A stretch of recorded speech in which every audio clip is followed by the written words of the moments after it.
Hello and welcome back, World Civilizations 1 at Catawba Valley Community College. As you can see, we're going to start off this week by looking at Alexander the Great and the spreading of Hellenism's effect upon various things such as the practice of Buddhism and the Silk Roads. Next time, we'll be looking at some of the Alexander's inspirations and his effects on some of the globalizing empires, that we'll be discussing throughout the rest of the semester. As always, I want to look at some of the key terms we're going to discuss throughout this class. We're going to look at a new form of Buddhism called Mahayana Buddhism, which is now the most widely practiced form of Buddhism in the world. We'll look at the Silk Roads. We'll look at some of the Silk Road nomads. We'll look at caravan cities. And we'll conclude looking at Silk Road sailing technology. As always, I do also want to make sure that you're aware of some of the upcoming dates. I'm actually recording this I'm getting ahead of myself a bit. Your first debate is going to be held, of course, sometime during this week, which concludes October the 23rd at 5 p.m. That is when, to be very clear, that is when your debate materials are going to be due. We will not be having the debate at that time. Now, I'm recording this actually the Thursday before this week of class. So by the time you're actually viewing this, the debate time should already have been officially announced, and you should already be able to have the opportunity to start signing up for your teams. So once you see that team list on the announcements on Blackboard and in your email, please make sure you start signing up for teams if you have a preference. Also, do keep in mind that there is an alternate assignment available, as I've said before, for those of you approved to miss the debate. Approved is the key word here, because I want you to keep in mind that while I, of course, will not force anyone who has other circumstances to attend the live debate, if you do not check with me personally, you do not have permission to do the alternate assignment.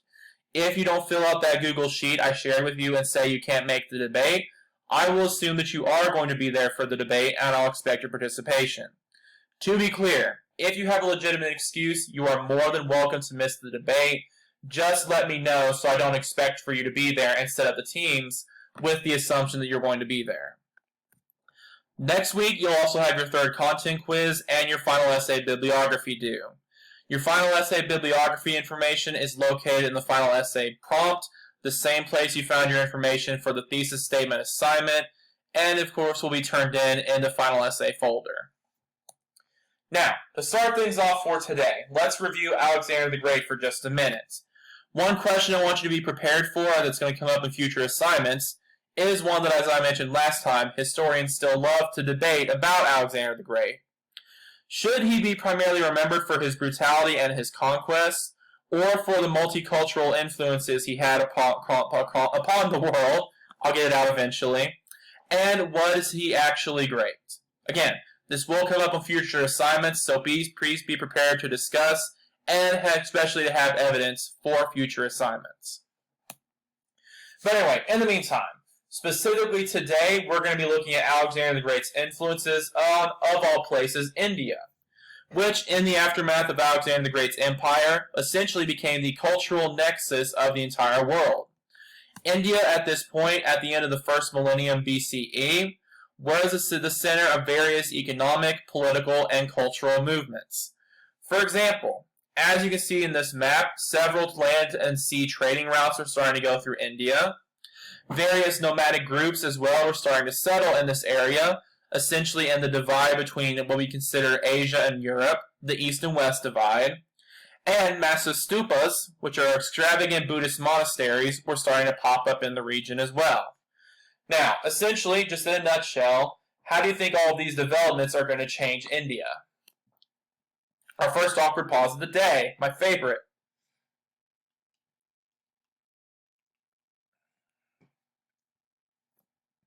Yes, very good.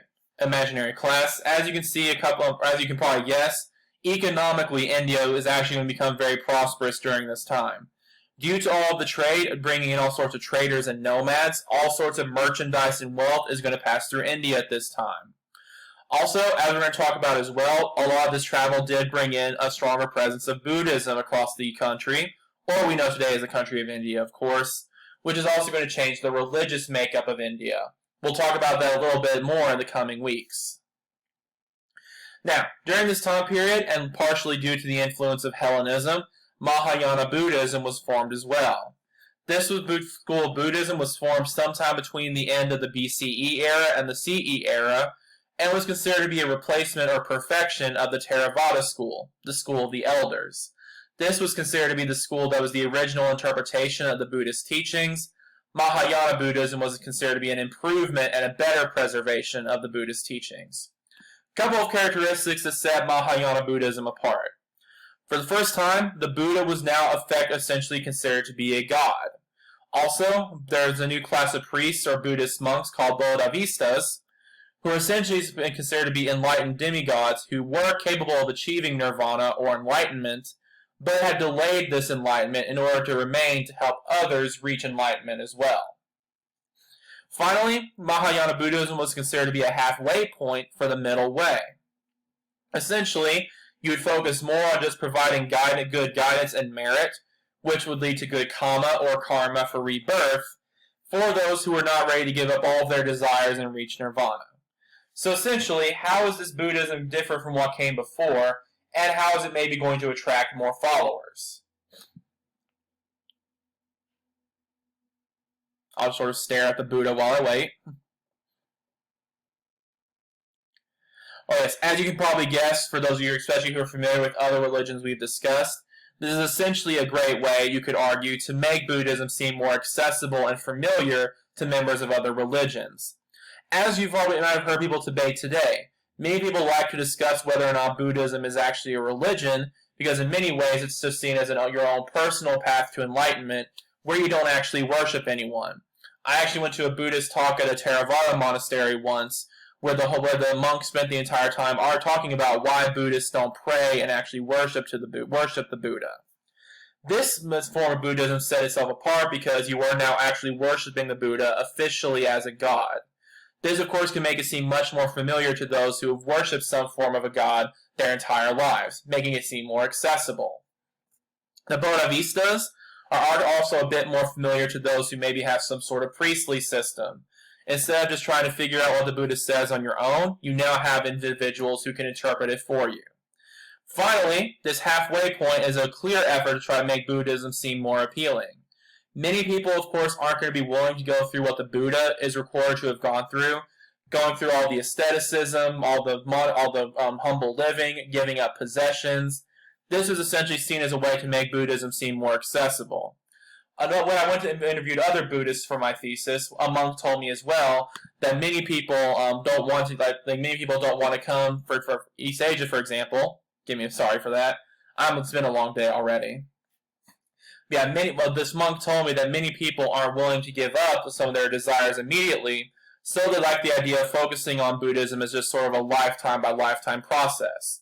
In this lifetime, maybe I don't have to give up all my possessions and can just focus on improving myself enough to get a good rebirth. For example, and I thought that this was very interesting, the monk told me this monk was a Burmese monk in Asheville, and he told me that some of the local Burmese families only came to the temple every so often because they just wanted to build up a good enough karma to have a good rebirth. They were worried that if they came to the temple too regularly and got too invested in Buddhism, that they would essentially be giving up all their desires and goals and just become emotionless zombies, in his words. So again, I just thought that was a bit of an interesting perspective, which shows why Mahayana Buddhism appeals to so many people. Instead of having to jump right into nirvana right away, you can essentially take it a bit of a piece at a time and just give up more and more theoretically throughout each lifetime. Very interesting, a bit confusing, but I thought it was an interesting perspective. Now, the Buddha also changed in his depiction in literature and art in other ways that were meant to make Buddhism more accessible. Hellenistic and eventually Roman influences, which we'll talk more about when we get to the Roman Empire, started to influence depictions of the Buddha as well during this time. For example, Asvaghosha, who lived from about CE 80 to 150, wrote a biography of the Buddha, which changed the setting of his background from a rural oligarchy to the urban Kushan Empire, which we'll talk about in just a second. Now, why might this change also encourage new people to convert to Buddhism?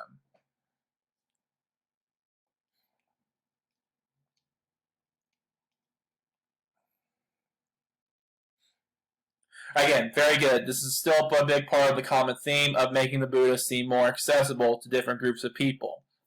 Again, some people might not be willing to follow some rural person who lives a very humble lifestyle, so giving him a more urban and rich background makes him seem more appealing to various groups of people. There were also new art was being used for Buddhist sculptures, shrines, and artwork. For example, the Gandharan style, which you can see here, was gray rock style that was popular in modern-day Pakistan and northwest India, and was clearly influenced by Greek and Roman art. However, you also still have the Mathuran style, which is a red sandstone style that was popular in central India, which was modeled after Asian folk and gods and goddesses depictions. So again, this shows some of the important influences of migration and the migration of different art styles and cultures. You'll essentially see a mixing. You get some influences from faraway areas, but you also are still going to have blended influences of older traditional local styles.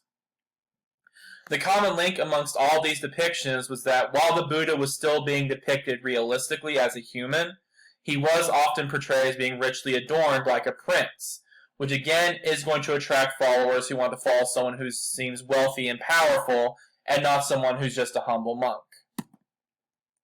Now, after that we described Buddhism a little bit and how it became more of a global religion, we'll get into the Silk Roads for a bit.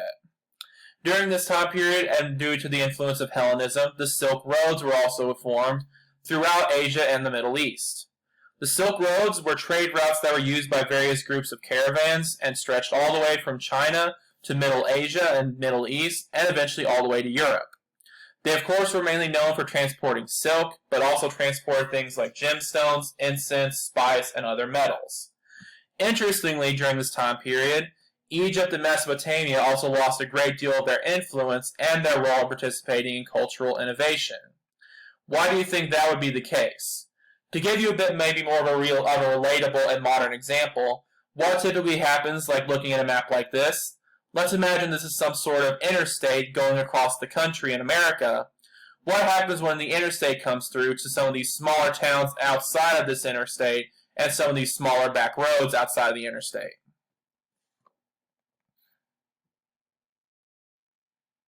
I'll just stare at the map this time while I wait, I guess. But yeah, this is probably pretty familiar to those of you who know a bit about the economic history of America. Since Egypt and Mesopotamia were not directly involved and not along these new Silk Roads, they essentially got left to the wayside. Like when an interstate comes through your small town or blazes by your small town, less people are typically going to stop by and get involved in the economy because they now have a much faster and more direct route to get from point A to point B, wherever that might be. So again, just like those small towns across America, Egypt and Mesopotamia essentially got left to the wayside because instead of having to stop in Egypt and Mesopotamia for your trade, you could now follow the Silk Roads directly through the territory and exactly to where you wanted to go. Nomads, as you might imagine, were particularly important in this Silk Road being set up. Why do you think nomads were so important in setting up these international trade routes? Think about what a nomad does and what it means to be a nomad.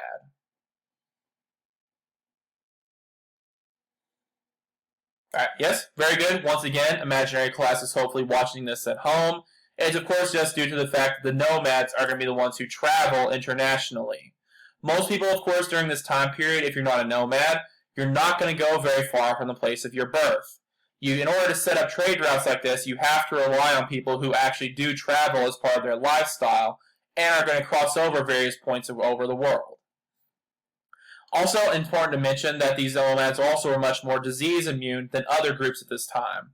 Since they did so frequently travel and had close contact with animals that carried disease, they would typically build up a disease immunity that made them the ideal individuals to set up these trade routes. For example, you have the Xiongnu pastoralists, which I'm sure I'm pronouncing incorrectly, who were a nomadic community in modern Mongolia, which dominated their area due to their bronze production. You later had the powerful Kushan Empire, which was established around modern-day Afghanistan and the Indus River Valley. They, of course, due to Alexandrian influence, spoke Greek, used a central or a universal Greek and Vedic coinage, which would eventually even be weighted by Roman standards. Now, a bit of a reminder, why is it so useful especially in an international trading route like this, to have a universal coinage system.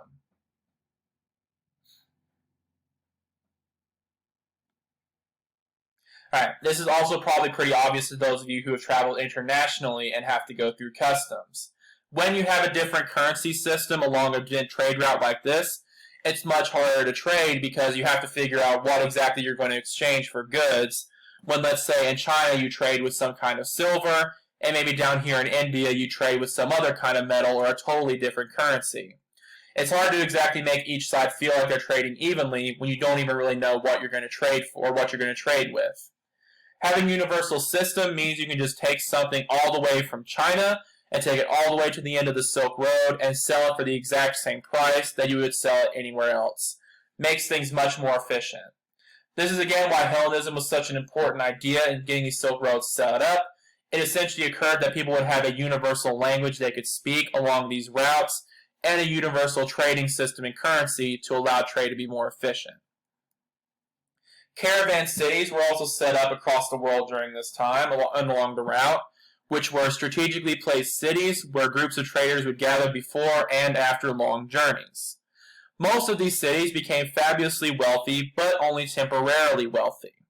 Now, to help answer why that is the case, for those of you who are familiar with the Wild West history, for example, why would these gold drive towns, why would they become so fabulously wealthy, but only temporarily wealthy? Caravan cities went through very similar things. Or even maybe for a more modern example, think about why, for example, Detroit and Flint, Michigan has dried up in recent years.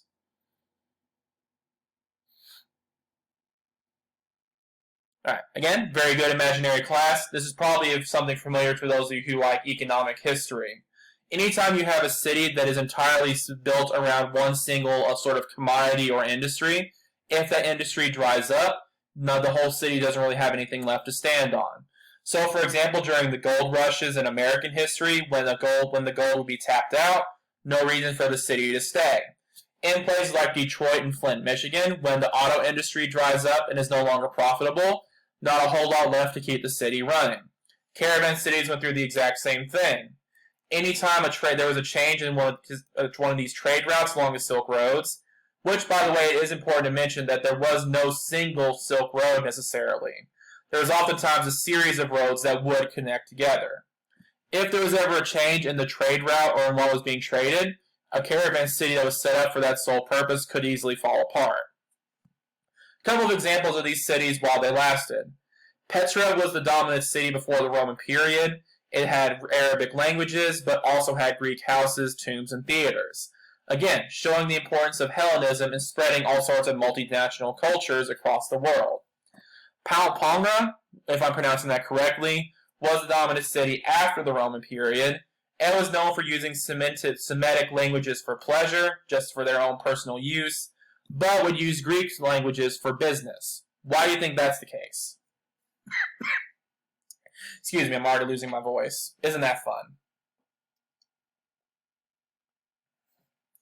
But yes, that one again probably seems pretty obvious. We talked about it a little bit earlier. You need to have a universal language for business so you can do business with as many people as possible.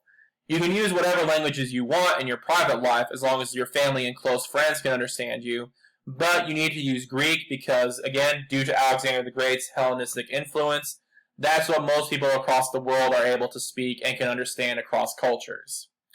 This city also had a mix of different cultural influences. There was a lot of Greek architecture, but a mix between worshipping local Arabic and Persian gods, and as well as worshipping Greek gods. So again, big Hellenistic influence in these cities as well. Finally, I do want to talk a bit more about the role that the Silk Road played in spreading Buddhism across the world. Excuse me.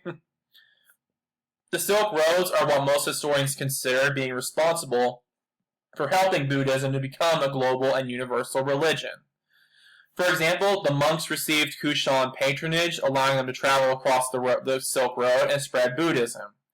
Now, why do you think the Kushan would care about spreading Buddhism? What's in it for them?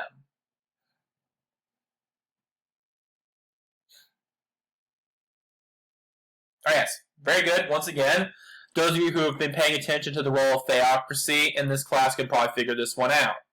As you might expect, if the Kushan can get more and more people focusing on one religion, it unites the people behind the government and can prevent further religious conflict. This is also recognized at the time period when Buddhism reached Central Asia and China. Because again, I do think it's interesting that most of us associate Buddhism with Asian countries like China, Korea, and Japan, but it did actually get its start in India. It wasn't until the Silk Roads were established that it reached Central Asia and China. Around this time, Buddhist texts were translated into Chinese and became a widely practiced religion across all of China. However, Buddhism did perform very poorly in places like Iran and in the Mediterranean area because of the continuing influence of Zoroastrianism, which, if you remember, was the state religion of Persia and had a deeply rooted history in the area. Now, just to give you an idea of how widespread this Buddhist influence still was, can anyone, especially maybe some of my older students, recognize this picture?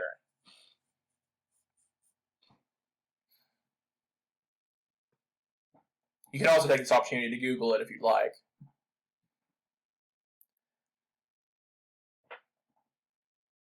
I'm going to assume you've paused and figured it out by now, but as some of you may be aware of, but some of you may not be, these are actually famous Buddhist statues that were set up in Afghanistan. So Buddhism managed to go all the way from India and China into Afghanistan, a place we typically only associate with Islamic beliefs. Related to that, as some of you may be aware, these statues actually unfortunately do not exist anymore, and if you ask any historians about these, they'll probably get very upset.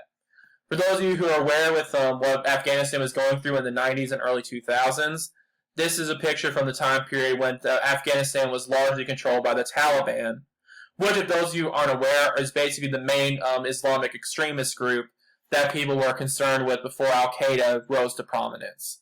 They infamously, in the late 90s or the early 2000s, I can't quite remember which off the top of my head, did destroy these statues because they considered them an idol to a false god. So again, this does show the tragedy of losing our connection to history, but it also is a great demonstration for how widespread Buddhist beliefs became because of Hellenism and the Silk Road. Also, I do of course need to talk a little bit about the economic impact of the Silk Road in China. China's economy did boom during the first century due to their role in the silk trade. Several empires, middlemen also sprung up as well to regulate this trade between China and the rest of the world. You have the remnants of the Persian Empire, the Xiongnu we mentioned earlier, and the Kushan empires regulating all the trade that goes through their territories. Now, just looking ahead a little bit, what do you think the civilizations on the edge of the Silk Road are going to do as a result of these middlemen? Do you think they're going to be like, oh shucks, you can take a portion of my profit, that's just fine, I love every minute of it? My sarcasm probably gave that away. They're absolutely not going to do that. Think, for example, why Christopher Columbus was originally supposed to sail to the New World. Yeah, that probably gave it away. These middlemen are actually giving credit for inspiring or forcing a lot of the European expeditions that led to the discovery of the Americas and the global Atlantic world. We'll talk a little bit about at the end of this class. Yeah. This was also one of the first times China started to become more internationally connected. Even though they were still largely personally and politically isolated and didn't really want to get involved in world diplomacy, this did start to open up China to the rest of the world and make people more aware of what was going on in China during this time. Finally, the Silk Road did spread into the sea actually as well.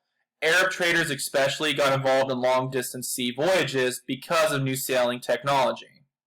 For example, they were able to sail all the way from Alexandria to the Nile and a region of the world called Coptos. Some sailing technology that made this possible. You have celestial bearings, which allow you to use the stars at night to navigate a ship, which of course makes long-distance sea travel possible because if you're traveling long distances, you of course can't do it in just a day, and once you get away from land, you have no land bearings to guide your way by. Dhows, as you can see here, were also an important invention. These were ships built by Arab tradesmen, which could be rigged to easily catch the wind. This, of course, makes it much easier again to travel long distances, so you don't have to try to row the entire way from Europe over to Asia. Finally, interestingly enough, Arab traders also started to record their sailing techniques for the first time. They produced these books called Parapluses, which would essentially just be recorded the sailing knowledge of various traders. We'll talk a little bit more about in the coming weeks once we get to European exploration, what some of these sailing techniques were that were able to improve overseas transportation. Now, just to keep some thoughts in mind for the future, they'll keep coming up. Again, does this change your perspective on whether Alexander the Great should be remembered for his conquest or for his multicultural influences? And what are some of the pros and cons of international trade? That is obviously not going to be an issue that's going to go away anytime soon. So, that's all I have for you today. Just again, remember your upcoming dates, and please let me know if you have any questions about them. But otherwise, have a great rest of your week, and I'll talk to you all digitally next time. Thank you.